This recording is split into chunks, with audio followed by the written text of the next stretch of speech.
बचपन से लेकर अब तक मैं रोज ढूंढता रहा, रोज खोजता रहा, दर दर भटकता रहा। वो कहाँ है, कहाँ मिलेगा, कैसा दिखता है, मैं अपने दिल की बात उससे कह सकूं। क्योंकि मेरे माता पिता ने, मेरे समाज के लोगों ने सिखाया कि त्वमेव माता त्वमेव, तुम ही माता हो, तुम ही पिता हो, तुम ही सब कुछ हो, ये सिखाया गया। मैं इस सत्य की खोज में निकला, बहुत कठिनाइयों का सामना भी किया। मैं अपने भविष्य को भूल गया, वक्त निकल गया। मैं ढूंढता रहा, चारों तरफ ढूंढता रहा, लेकिन वह नहीं मिला। चारों तरफ दौड़ता रहा, नहीं मिला। मैं मंदिर गया, वहां भी वो नहीं मिला। मैं मस्जिद गया, वहां भी नहीं मिला। चर्च गया, वहां भी नहीं मिला। गुरुद्वारे गया, वहां भी नहीं मिला। बुद्ध के पास गया, वहां भी नहीं। मेरे मन में एक अविश्वास की भावना उठने लगी कि शायद जितने लोगों ने यह बात किया वह झूठ है। क्योंकि ईश्वर नाम की कोई भी चीज होती ही नहीं, खुदा नाम की कोई चीज नहीं होती, जीसस नाम की कोई चीज नहीं होती, बुद्ध नाम का कोई चीज नहीं। अगर है तो वह कहां है? मैं आपसे प्रश्न करता हूं। मैं जानता हूं कि आपके पास कुछ ऐसे तर्क होंगे जिसे आप सिद्ध कर देंगे, लेकिन यह आत्म सुख जो है, ये उस चीज को स्वीकार नहीं करेगा। मैंने कई लोगों से प्रश्न किया कि मुझे उसे जानना है, जानना है। मैं जानते जानते उसे तो नहीं जान पाया, उसे देख नहीं पाया। जैसे मैं कहां रहता हूं, मेरा आधार कार्ड है, मेरा पैन कार्ड है, हर चीज है, मेरा एक पता है। तो जो आपका माता और पिता हो सकता है, क्या उसका पता नहीं होना चाहिए? जो आपका खुदा हो सकता है, क्या आपकी मुसीबत में उसे नहीं आना चाहिए? क्या उसे दिखाई नहीं देना चाहिए? जो जीसस है, क्या उसे दिखना नहीं चाहिए? क्या हमारी समस्याओं को सुनना नहीं चाहिए? क्या हम अपनी समस्याओं को सुनाने के लिए दूसरों पर निर्भर हो जाए? क्या हमें आत्मनिर्भर नहीं होना चाहिए? एक कैसा पिता है जो अपने बच्चों के पास नहीं आता? एक ऐसा ईश्वर है जो गरीबों को नहीं सुनता। एक ऐसा खुदा है जो मजलूमों को नहीं सुनता। जब ये प्रश्न, जिस दिन आप इस पर विचार करेंगे, जिस दिन आप इसको समझने का प्रयास करेंगे, उस दिन आपको इस बात का एहसास होगा कि यह सब कुछ मिथ्या है, सब कुछ झूठ है। एकमात्र धर्म है जिसे इतने दिनों के बाद मैंने जाना, वह है स्वधर्म।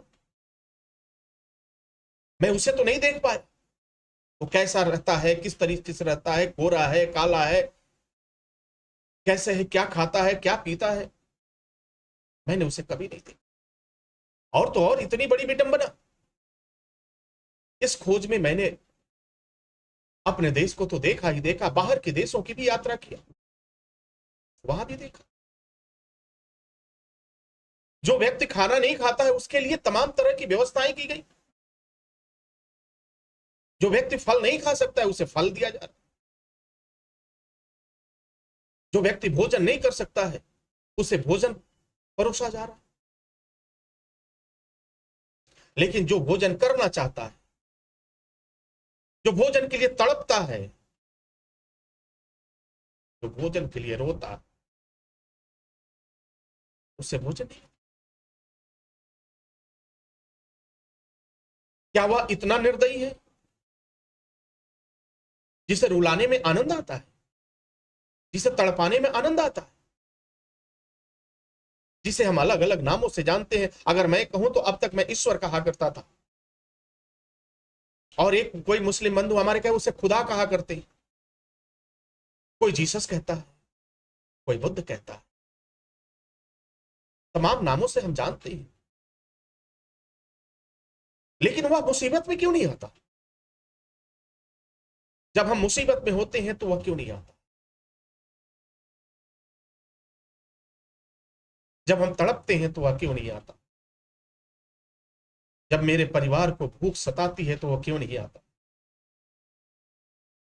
क्या वह इतना मजबूर है, क्यों नहीं आ सकता? कौन सी मजबूरी है?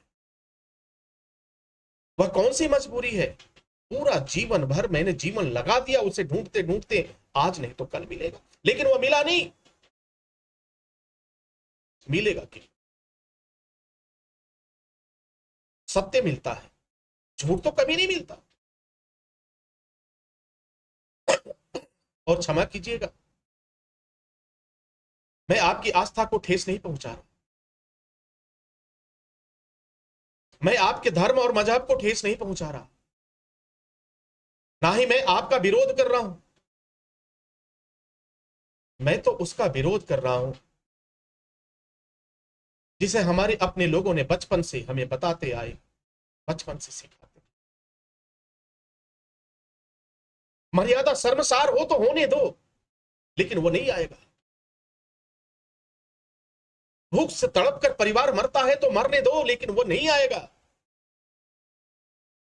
बीमारियों से अगर कोई मरता है तो उसे मरने दो, वह नहीं आएगा।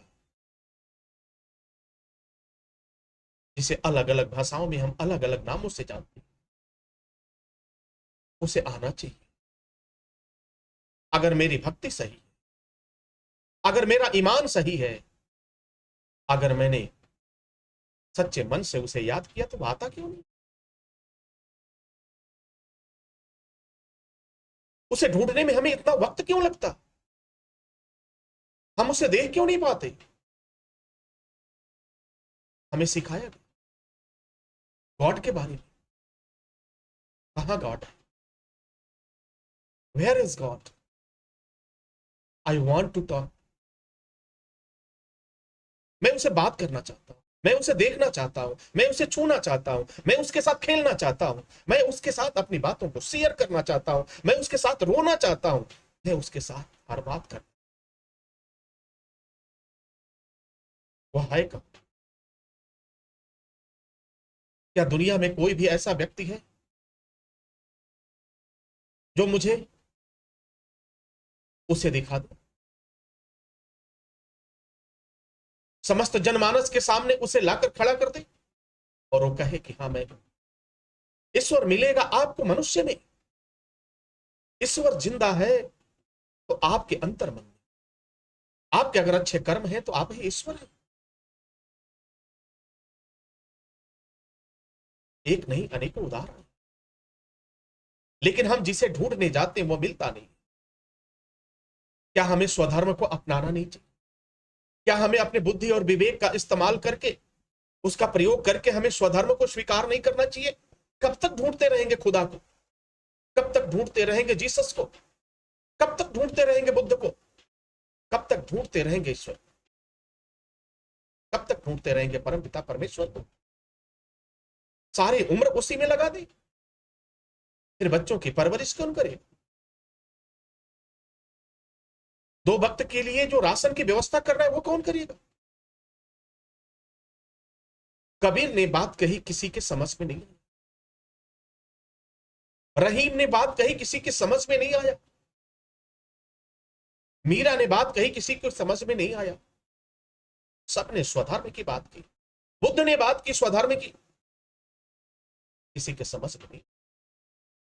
क्योंकि हमने अपने आप को इस तरह से ढाल लिया है कि हम वही समझते हैं जो हमें दिखाई नहीं देता। जो दिखाई देता है उसे हम समझने का प्रयास नहीं करते। और जब हम प्रयास नहीं करते तो यही आज के लोगों का धंधा बन जाता है और आपकी मुसीबत बन जाता है। जो व्यक्ति पहले से मरा हुआ है उसे कितना मारोगे? अगर आप हो तो मुझसे बात कर, मैं सारी दुनिया को बताऊंगा कि हाँ आप में सच्चाई है, लेकिन आप में कोई सच्चाई नहीं। यह सारा जगत इन शब्दों से बिल्कुल दूर है। ना तो ईश्वर है, ना तो खुदा है, ना तो जीसस है, ना तो बुद्ध है, कोई भी नहीं। ये सब कुछ, ये जितने लोगों का मैंने नाम लिया, वह इंसानों में मिलते हैं।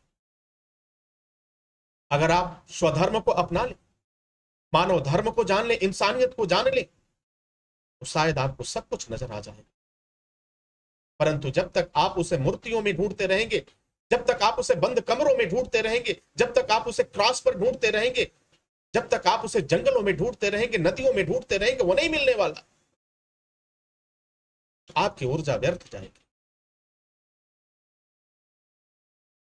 आपके धन खर्च होते जाएंगे, आपकी ऊर्जा व्यर्थ जाएगी, और एक दिन अविश्वास का परचम लहराएगा, और वही अविश्वास आपको आगे बढ़ने से रोक। जो व्यक्ति आस्थावान है, जिस दिन उसकी आस्था टूटती है, सोचो उस पर क्या गुजरती है। जो व्यक्ति खुदा पे भरोसा करता है और खुदा ने उसकी सुनी नहीं, जाकर उसके हृदय से पूछो, उसके दिल से पूछो, उस पर क्या गुजरती है। हम सब इस बात को मानते हैं कि धर्म, मजहब, जाति, धर्म, ये जितने भी पंथ बनाया किसने? तो इंसानों ने बनाया। तो जब इंसानों ने बनाया, तो इंसानों ने इन शब्दों को ही बनाया, इन शब्दों को भी बनाया, जिसमें हम भटकते रह गए, जिसमें हम फंस कर रह गए। मैं जानता हूं कि मेरी बातों से आपके ऊपर कोई फर्क नहीं पड़ने वाला है, कोई असर नहीं पड़ने वाला है, क्योंकि मुझे उम्मीद ही नहीं, विश्वास है। क्योंकि आप जिस जाल में हैं, उस जाल से निकलना बड़ा मुश्किल है। अंधविश्वास का जाल। जब पूरी दुनिया में से मैंने डेटा इकट्ठा किया और जानने की कोशिश किया, तो अंधविश्वास की सबसे मजबूत जड़ अगर कोई कहीं मिला तो मुझे भारत में। भारत में अंधविश्वास की जड़ें इतनी गहरी हैं, जिसे काट पाना मुश्किल है, नामुमकिन तो नहीं है, मुश्किल है। अगर मेरे जैसा व्यक्ति परिवर्तित हो सकता है, मेरे जैसा व्यक्ति स्वधर्म को अपना सकता है, तो मैं उम्मीद करता हूं कि आने वाले समय में बहुत जल्द इस अंधविश्वास की जड़ को हम उखाड़ देंगे। हम मानवता की बात करेंगे, हम इंसानियत की बात करेंगे, हम स्वधर्म की बात करेंगे। एक ऐसा धर्म जो हमें मुस्कुराने का एक अवसर दे, एक ऐसा धर्म जो हमें जीने का एक मकसद दे। उस धर्म का नाम है स्वधर्म। और स्वधर्म पूरी दुनिया के लोगों के लिए स्वधर्म है। स्वधर्म को अपनाना ही हितकर है। जिसने स्वधर्म को अपनाया वास्तव में वही श्रेष्ठ मनुष्य है, और जिसने स्वधर्म को नहीं अपनाया वह पशु समान है, वह पशु समान।